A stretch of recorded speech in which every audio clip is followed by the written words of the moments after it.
नकारात्मक सोच से छुटकारा पाने की महात्मा गौतम बुद्ध की शिक्षाप्रद कहानी।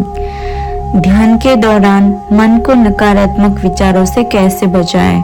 अक्सर ऐसे सवाल हमारे मन में आ ही जाते हैं, क्योंकि किसी नए काम को आरंभ करने में पुराने काम की आदतें नहीं जाती।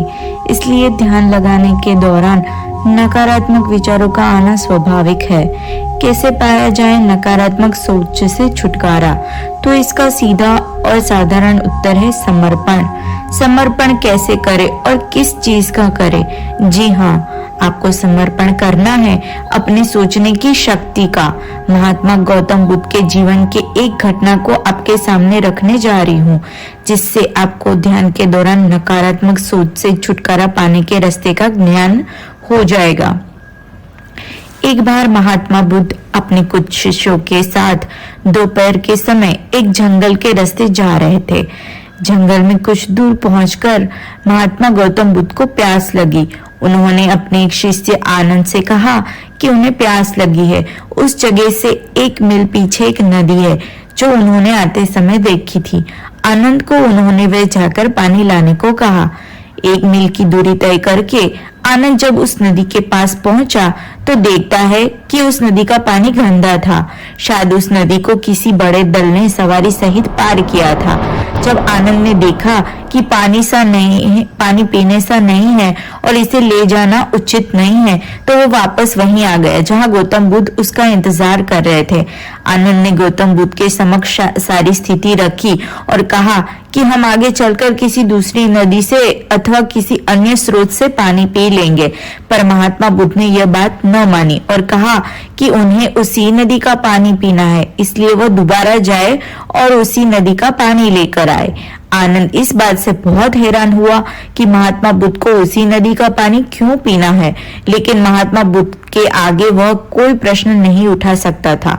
आनंद फिर से उस नदी की तरफ चला गया। जब वो वहां पहुंचा तब उसने देखा कि नदी का पानी पहले से थोड़ा साफ हो गया है। धूल के साथ नीचे से उठे पत्ते, कीचड़ और कई और चीजें धीरे धीरे नीचे बैठ रही थी।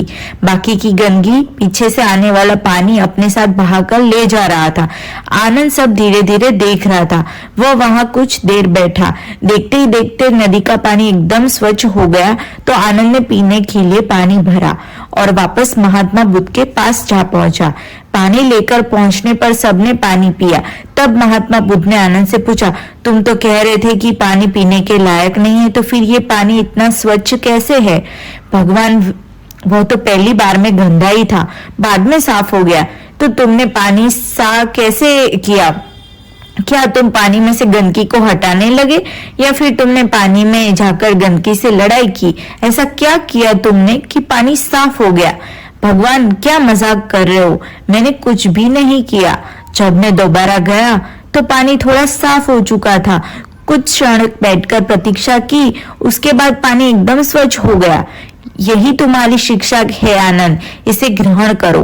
पानी की तरह तुम्हारा मन भी होता है। जो आज तुम उस नदी के साथ करके आए हो, वही अपने मन के साथ करो। अगर तुम मन में आए नकारात्मक विचारों के साथ छेड़छाड़ करोगे तो वे सदा ही तुम्हारे मन में बने रहेंगे और तुम्हें गलत कामों की तरफ बढ़ाते रहेंगे। अगर नकारात्मक विचारों के प्रति अपने मन को शांत रखोगे तो वे विचार अपने आप चले जाएंगे। ये विचार भी मन रूपी नदी की तरह है। अगर इसमें गलत विचारों के कीचड़ सामने आते हैं तो उनकी उपेक्षा करो, उन पर अपना ध्यान केंद्रित मत करो। नकारात्मक विचार अपने आप चले जाएंगे। आनंद अब तक सब समझ चुका था।